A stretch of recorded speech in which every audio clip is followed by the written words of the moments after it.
exquisite jewelry collections. Unique and high-quality pieces of rare stones. Diamonds graded by GIA. This is Chantigem Fine Jewelry Collection.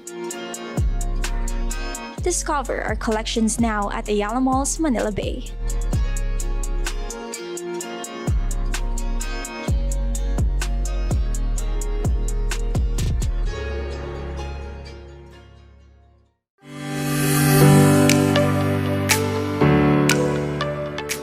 Siguradong panalo ang sambayan ng Pilipino dahil sa serbisyong tapat at totoo. Masaya at magandang hapon po sa ating lahat, lalo na po sa walang palyang nakatutok ngayon sa ating OFW Party List Facebook page at OFW Party List YouTube channel. Hello po sa mga bagong bayani ng ating bayan. Walang iba kundi ang ating mahal na OFWs, Overseas Filipinos, seafarers at sa bawat Pilipino at Pinoy at heart na nanonood sa atin ngayon mula sa iba't ibang dako ng mundo. Hello lang, syempre. This afternoon, all you have to do is just sit back and relax dahil kami na po ang bahala sa paghahatid ng good news para sa inyo. Ngayong hapon, bida ang serbisyo, bida ang updates, bida ang papremyo, at bida ang pagbibigay ng agarang aksyon at praktikal na solusyon. Ako ang inyong OFW Party List Representative, Ate Kong Marisa Delmar Magsino, at welcome sa programang Ikaw ang Una dahil Ikaw ang Bida. Ito ang OFW, Ikaw ang Bida.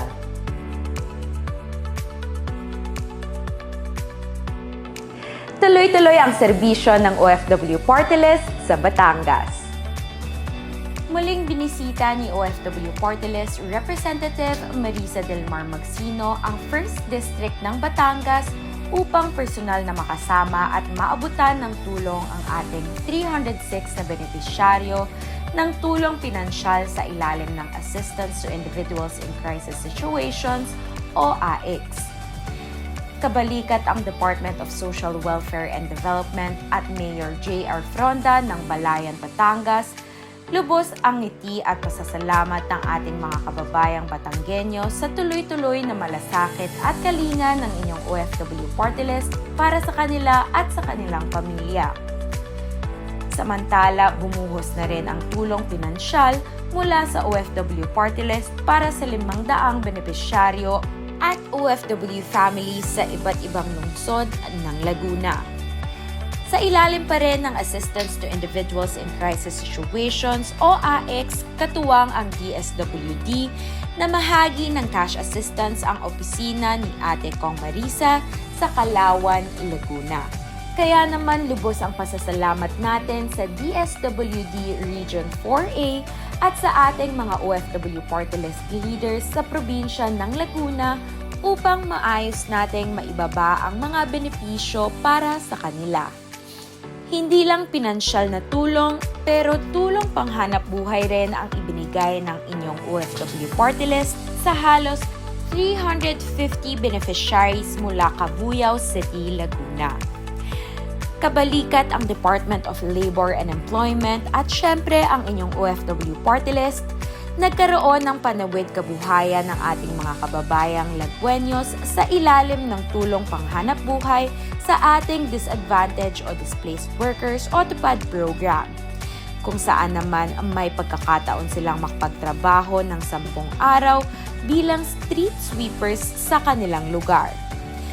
Kaya naman sa ngalan ng OFW Party List at ni Ate Kong Marisa Delmar Magsino, nagpapasalamat po kami sa Dole Region 4A at sa ating mga mahuhusay na leaders and members para sa kanilang di matatawarang suporta upang maisakatuparan ang proyektong ito.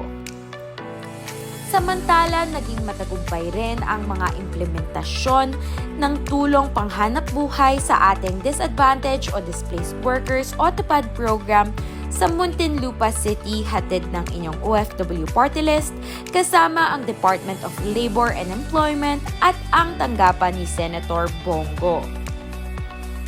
Nabigyan ng pagkakataon ang halos 200 benepisyaryo ng mga dating OFWs at kapamilya ng mga OFWs mula Muntinlupa City na magkaroon ng emergency employment sa ilalim ng TUPAD.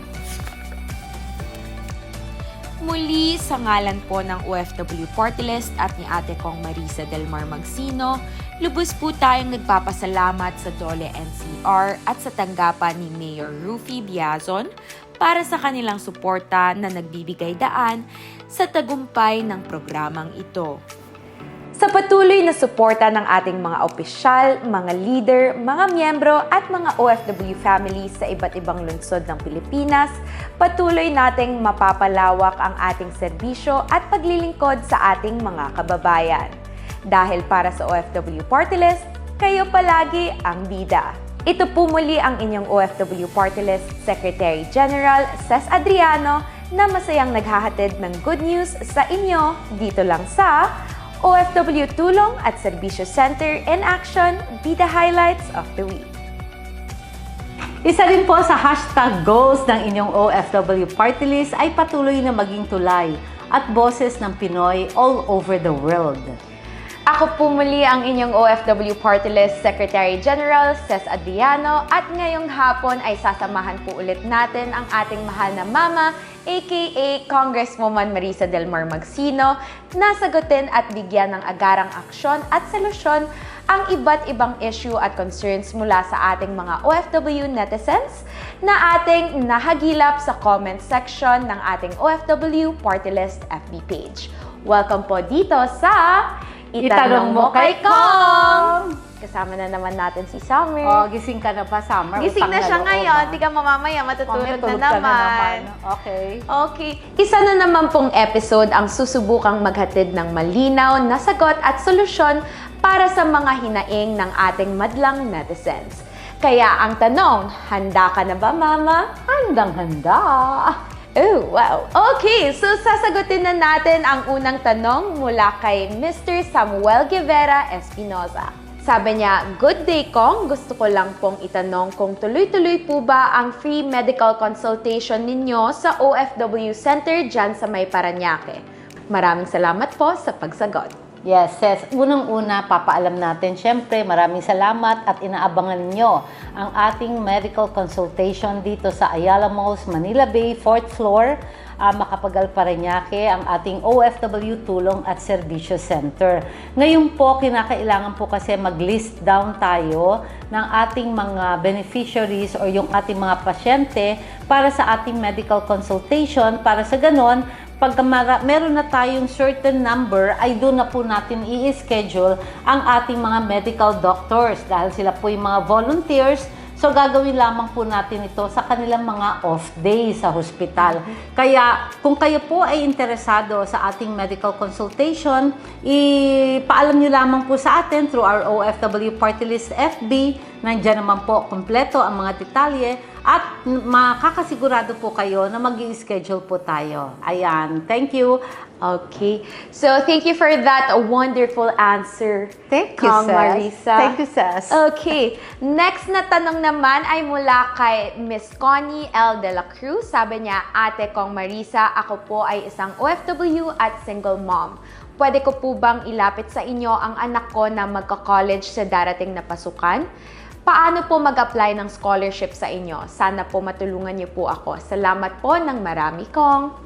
Okay, Ces. Alam mo naman yan ang problema usually ng mga parents. Yes, lalo na single mom. Mag-aaral. Si Miss O tapos, Connie.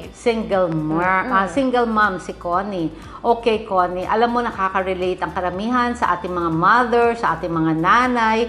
At bilang isang mother, syempre gusto ko matulungan kayo sa abot ng ating makakaya sa OFW Party List. Unang-una, kung ang iyong anak ay magka-college na at kailangan niya ng scholarship, pumunta po kayo sa ating OFW Party List FB. Pero para makuha natin ang tunay ng mga detalye, pwede kayong pumunta. Ulitin ko para mas maging maayos sa ating OFW Tulong at Serbisyo Center sa 4th floor, Ayala Mall, Manila Bay, Macapagal, Parañaque. At tayo po ay pwedeng makapagbigay ng scholarship program. Malaman natin kung anong kurso na pwede nyo pong pasukan dahil meron po tayong mga private schools kagaya ng ICCT colleges, kagaya ng Infotech na magbibigay po ng scholarship sa inyo. Pero kung kailangan naman po, meron tayong mga public schools na accredited sa atin, at lahat po ng public schools pwede po kayo mag-enroll at sagot po ng OFW Party List,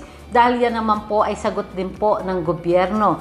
Kaya kung saan man pong eskwelahan ang gusto nyo, ipaalam nyo sa atin at maaayos po natin ito sa lalong madaling panahon. Ayan. Hopefully, Correct. nasagot ko at naintindihan, di ba, Ses? Maraming schools na accredited. Tingnan po natin kung saan po sa area nyo ang meron. Okay, so there you have it, madlang OFW netizens. Sana po ay nakatulong po sa inyo ang sagot ni Mama sa ilang karaniwang inquiries mula sa inyo. Kung kayo rin po ay may gustong iparating na issue o concern sa OFW Party List, huwag po kayong mahiya na magpadala ng message sa aming Facebook page at OFW Party List o mag-comment lang ngayon na, here na, now na, dito sa ating live. At si Mama, ang inyong ate kong Marisa, ay susubukang sagutin at bigyan ng agarang solusyon ang lahat ng yan dito lang sa Itanong Mo Kay Kong! At dahil sa sinagot po namin ang ilan sa mga katanungan ninyo, aba, sagot na rin namin ang aginaldong regalo para sa inyo. Dito sa Bida sa Papremyo! So ito, noong nakaraang linggo, tinanong namin kayo sa ating Bida Question of the Week na last week, anong challenge ang ginawa ni Ate Kong Marisa sa segment na Up Close and Personal with Ate Kong Marisa. At ang tamang sagot ay Bag Raid Challenge! Ay, alam ko yan. Hindi ako ready. Okay, and here are the 10 Bida lucky winners ng 500 pesos each this week.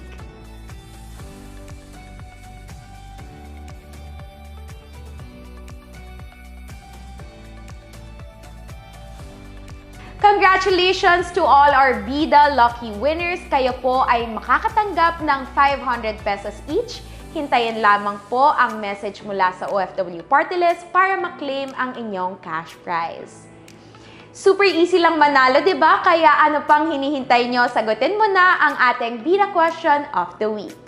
Sa tuloy-tuloy na pag-arangkada ng tulong panghanap buhay para sa ating mga kababayan sa iba't ibang lugar sa Pilipinas, anong ahensya ng gobyerno ang katuwang ng inyong OFW Party List sa paglulunsad ng Tupad program? Huwag na patumpik-tumpik pa at i-comment mo na agad ang sagot mo to get a chance to win 500 pesos next week. Baka isa ka sa 10 Bida Lucky Winners of the Week na tatanggap ng papremyo mula mismo sa inyong ate kong Marisa at sa OFW Party List. Hanggang sa susunod na Biyernes at Sabado, kung saan bida ang aginaldong regalo dito sa Bida sa Papremyo! Again, thank you very much din po sa lahat ng nakatutok sa atin ngayong hapon. At bago tayo magtapos ay nais muna nating batiin ang lahat ng Pilipino at ang ating mahal na bansang Pilipinas ng maligayang araw ng kalayaan. Happy Independence Day! Happy Independence Diba, Day! Ses? Sa ngalan po ng inyong OFW Party List at ng inyong lingkod, Ate Kong Marisa, inaalala at lubos po nating pinasasalamatan ang lahat na naging bahagi ng ating kasaysayan upang makamit natin ang tunay na kalayaan. Again, Happy Independence Day po at mabuhay ang ating bayang Pilipinas. Magkita-kita po tayong muli next Friday and Saturday, 5 p.m. Dito lang po sa programang Bida sa Serbisyo, Bida sa Updates, Bida sa Papremyo, at bida sa pagbibigay ng agarang solusyon at praktikal na solusyon. Ako po ang inyong nag-iisang OFW Party List Representative, Congresswoman Marisa Del Mar Magsino, at syempre kasama ko ang aking napakagandang anak, ang ating SecGen ng OFW Party List, ang ating influencer, Ses Adriano, na magpapaalala sa inyo na OFW, ikaw ang bida!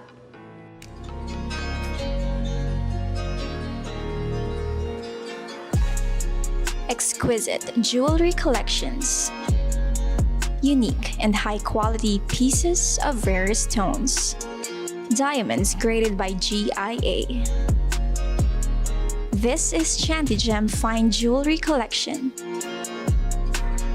Discover our collections now at Ayala Malls, Manila Bay.